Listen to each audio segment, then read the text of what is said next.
A Ukrainian MiG-29 fighter jet bombed the Russian Invaders Company command center in the temporarily occupied territory of the Kherson region. A video of the precise strike was published in the Sonyashnik Telegram channel linked to the Ukrainian Armed Forces Special Operations Forces. It is reported that the strike was carried out using 2 French AASM Hammer bombs. A Ukrainian reconnaissance drone monitored the movement and accumulation of Russian invaders in one of the buildings and the results of the airstrike. In the released footage, a group of Russians can be observed entering a 2-story building, and soon after, 2 air-to-ground bombs hit the building. The explosions caused the building to be destroyed. OSINT researchers from the War Archive Telegram channel discovered that the precision airstrike by a Ukrainian fighter jet on the invaders took place in the city of Oleshki, on the left bank of the Kherson region. As previously reported, a Ukrainian Air Force aircraft destroyed a Russian company command center and a building housing military personnel of the Russian army in the temporarily occupied territory of the Kherson region. It is reported that the strike had been carried out by a MiG-29 fighter jet using 2 French AASM HAMMER bombs. AASM is an upgrade kit for free-falling unguided bombs, similar to the US JDAM. It consists of a front part with a guidance system and flaps, and a rear part with an accelerator that increases the range. France has 2 types of AASMs in service: Hammer 250 for Mark, 82 bombs, 227 kilograms, and Hammer 1000 for Mark, 84, 908 kilogram. The nose part of the kit can be equipped with 3 variants of guidance systems: inertial with GPS, inertial with a thermal imaging homing head, or inertial with laser guidance. The Ukrainian Air Force has been using these 227-kilogram bombs since the beginning of 2024. The first publicly reported use was recorded during the battles for Avdiivka in early March 2024.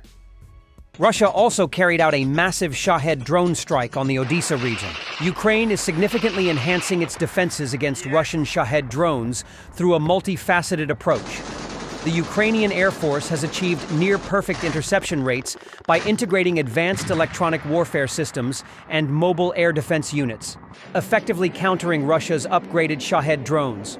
Innovations include the deployment of domestically developed interceptor drones such as the Sting, which have successfully neutralized over 20 Shahed drones in recent months. Additionally, Ukraine is testing the Trizub laser weapon system, capable of disabling drones mid-air, marking a significant advancement in air defense capabilities.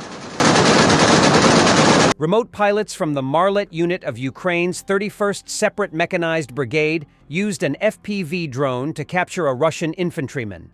The incident, which took place in the village of Novosilka in the Donetsk region, was documented in a video released on the unit's YouTube channel. According to the footage, the drone crew was ordered to target 2 Russian soldiers, one hiding in a building and the other in a basement. An adjacent Ukrainian unit struck the building, killing the first target. The second soldier was injured during the first drone strike. However, on a second flight, operators confirmed he had survived and decided to surrender. Ukrainian drone operators observed hand signals indicating the Russian soldier's willingness to give up, and remotely guided him toward Ukrainian positions. 13th Operational Brigade of the National Guard of Ukraine, known as Kartia, recently recorded a similar incident, also using an FPV drone to capture a Russian soldier. In that case, the soldier noticed the drone, disarmed himself, and made gestures signaling his intention to surrender. The Kartia unit then directed him out of a wooded area using the drone. Surveillance continued until a Mavic drone arrived to take over and complete the escort. The surrender of Russian troops to Ukrainian drones is not unprecedented, though it typically involves Mavic-type drones or other models equipped with payload release mechanisms rather than FPV variants. One such case took place in August 2024, when fighters from the Kartia helped a wounded Russian soldier surrender using a drone. In the Kharkiv sector, operators located the injured man, who had been abandoned by his unit, and guided him to Ukrainian positions. EU Foreign Policy Chief Kaja Kallas warns the US recognizing Crimea as Russian would be a huge mistake. Kaja Kallas, the US had not used all the tools at its disposal to put pressure on Russia, France 24. In an interview with AFP, she said Kiev and our European allies were hoping that Washington would take a harder line with Moscow. They have the tools in their hands to really put pressure on Russia. Why don't they use them to end this war? She added that Russia is playing games, trying to buy time, and doesn't really want peace. Ms. Callas also said that the EU will never recognize Crimea as Russian, and it would be a mistake for the US to do so. Crimea is Ukraine, she said. Russian propagandist Simonyan said she was planning to go to the front line after her husband, propagandist Kiosayan, fell into a coma. It would be easier for me, of course. I'll be killed on the second day there, she said, essentially confirming how long Russian soldiers often last on the battlefield. Of course, warmonger Simonyan never intended to put her life in any danger. She's busy spreading Putin's propaganda. Grisha, I wasn't there for a change. If I had been there, this wouldn't have happened. I was nearby when they were just going to the hospital. Literally right behind his car. I arrived. I decided that if it is indeed a coma and such a serious situation, then I will leave for the special military operations, because I just can't live like this anymore.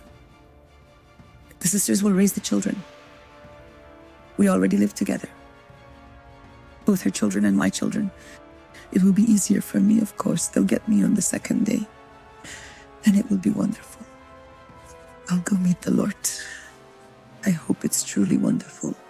If you truly believe in it, what is so frightening about that? What is happening in my family now that is really frightening in life? Do you understand? What's in one's own death? That is, I found comfort in this death and understand that I'll leave and that's it. Well, of course, I'll be taken out immediately. Well, if they are hunting me here, then there, listen. A drone will come. Naturally, it will soon become known where and what, and that's it. But no, it won't be that easy. It's as if the Lord told me. Because a situation happened with the children, which I don't want to talk about. Well, just very difficult. I returned. I realized that, first of all, I can't treat them so cruelly, and the sisters and the mothers too.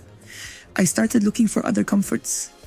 I began to tell myself, come on, get a grip on yourself. Thanks for watching, and don't forget to subscribe.